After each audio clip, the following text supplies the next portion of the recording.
Olá, essa é a nossa terceira aula fundamental aí para uma iniciação teatral.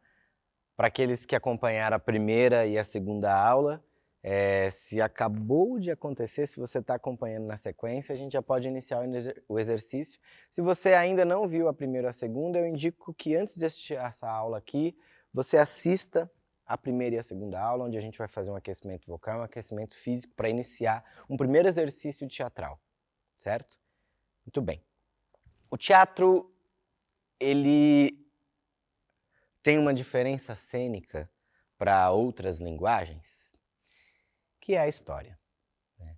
Para ser a gente vai começar de um princípio, para ser um grande intérprete, que para a gente comece a trabalhar o teatro, a gente precisa gostar de aprender, né? E também reviver histórias, né? O ator nada mais é do que um grande contador de histórias. Para a gente começar o primeiro exercício, né? Você fez um aquecimento vocal, então a gente está com uma voz bem bacana, né? Lembra do exercício de chamar o próprio nome e encontrar o tom médio? Um tom médio é um tom agradável para a gente conversar com alguém e essas pessoas que estão aqui nos escutando. A gente fez também alguns exercícios de articulação, entendendo que, né, o nosso corpo precisa estar acordado, precisa estar em movimento, para que a gente consiga desenvolver impulsos criativos, né? Para que a gente esteja disponível, presente, atento, vivo, né? Para esse primeiro momento, eu gostaria de sempre perguntar para você, antes da gente começar, você se sente atento? Se entrar alguém no quarto agora, você consegue rapidamente reagir, né? Ou aí na sua sala, se houver um barulho, você consegue perceber? Se eu precisar para você, se eu disser para você, pula, você consegue pular rapidamente? Isso é um estado de atenção, né? O teatro ele necessita desse estado de atenção. A gente vai falar mais para frente em algumas aulas sobre um outro fundamento que é o jogo, né? Isso que estamos fazendo aqui, que vamos fazer já já, é uma grande relação de jogo, né? Eu e você. Eu vou contar uma história e você vai me escutar. Ou seja, a gente vai começar por um fundamento que é a narrativa. Uma narrativa nada mais é do que uma história. Pode ser que a partir de algumas linguagens ela seja contada apenas com o corpo, apenas com uma música, mas isso a gente vai ver daqui para frente. Agora, a gente vai contar a história. Então, o primeiro exercício que eu vou sugerir para que você faça é: você vai pensar aí na sua casa, na sua vida, enfim, uma história que foi muito importante para você.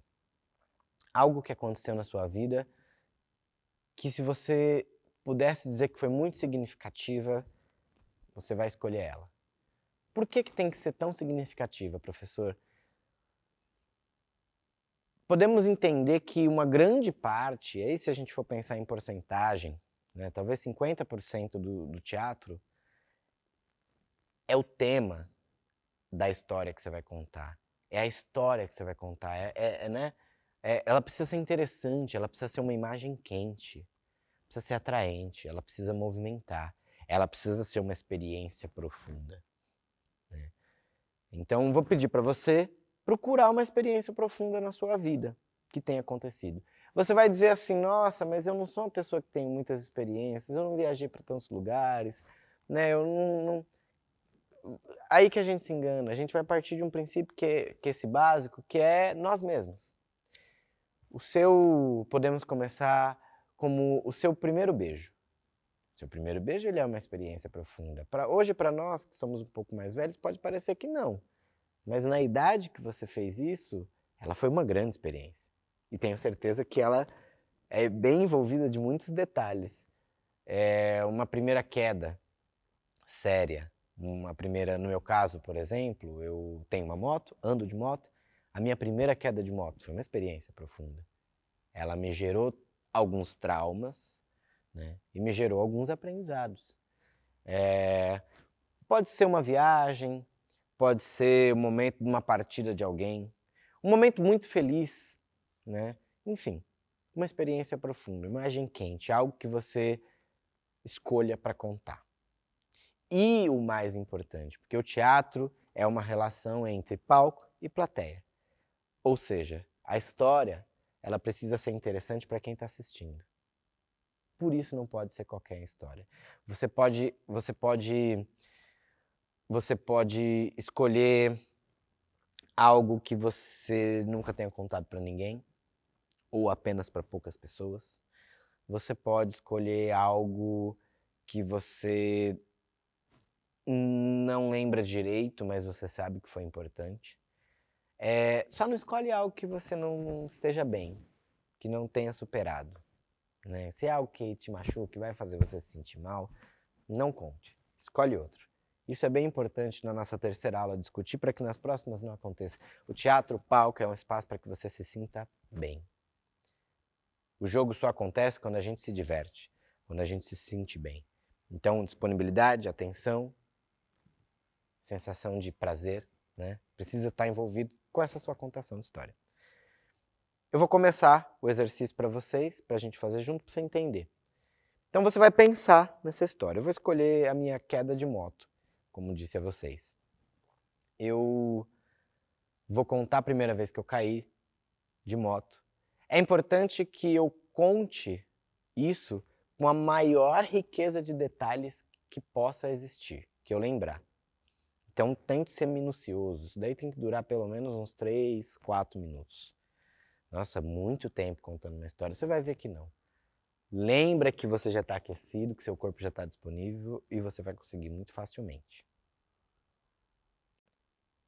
A primeira vez que eu caí de moto, eu estava vindo num trajeto de São Caetano até Mauá.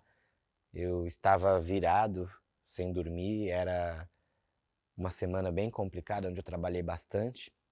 E nessa semana eu estava bem cansado, tinha uma apresentação à meia-noite num festival de teatro em São Caetano do Sul. Eu moro em Mauá.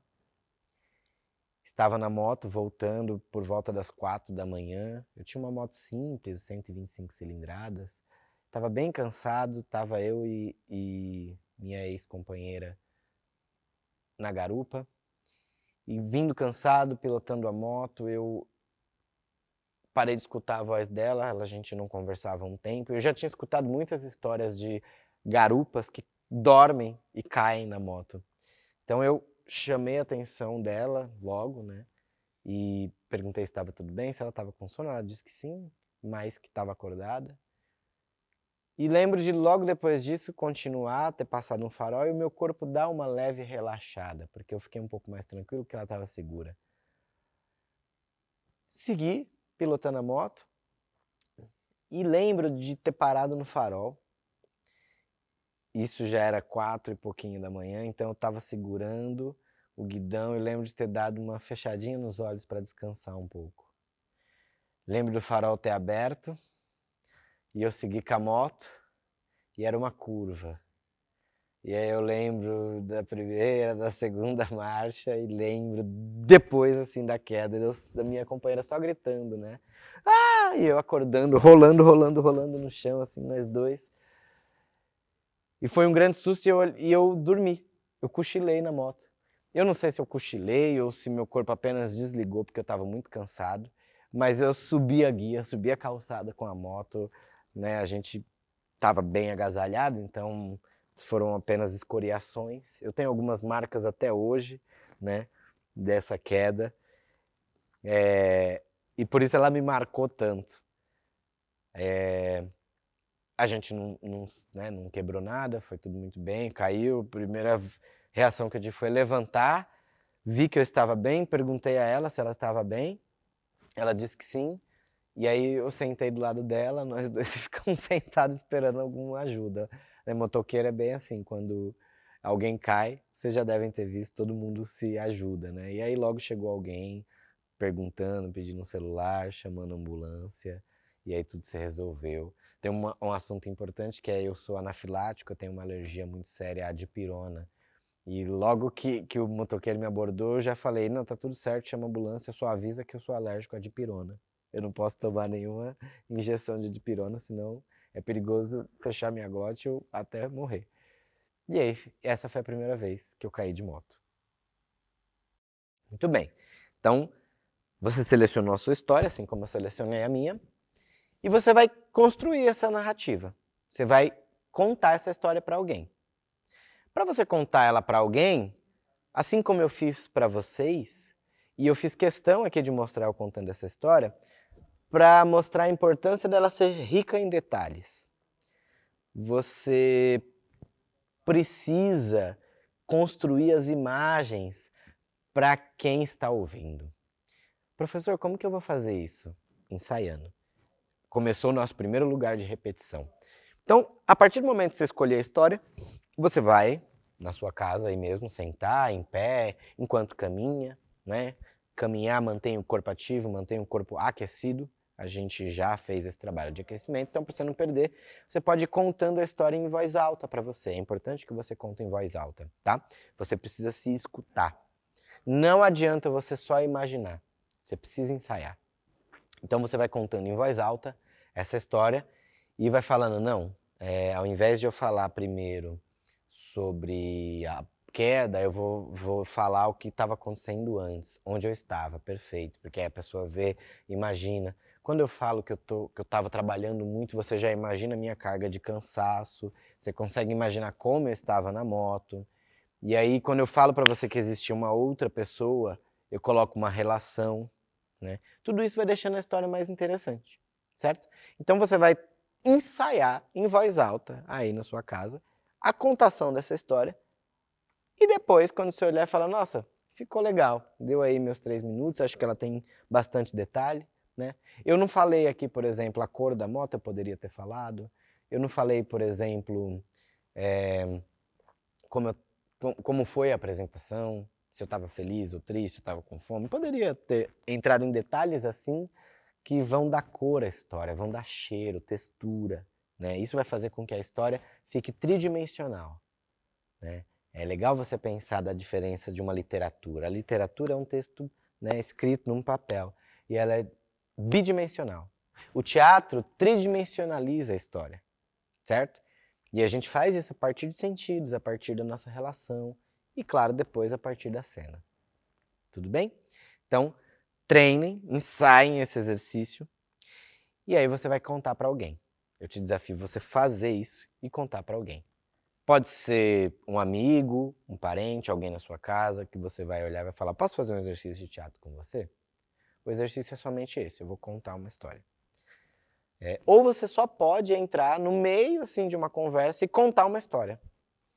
E aí perceba, enquanto você está contando, se a pessoa que está recebendo, como que ela está, se ela está se sentindo interessada, né? Se ela está, como que está a reação do público nesse sentido, certo?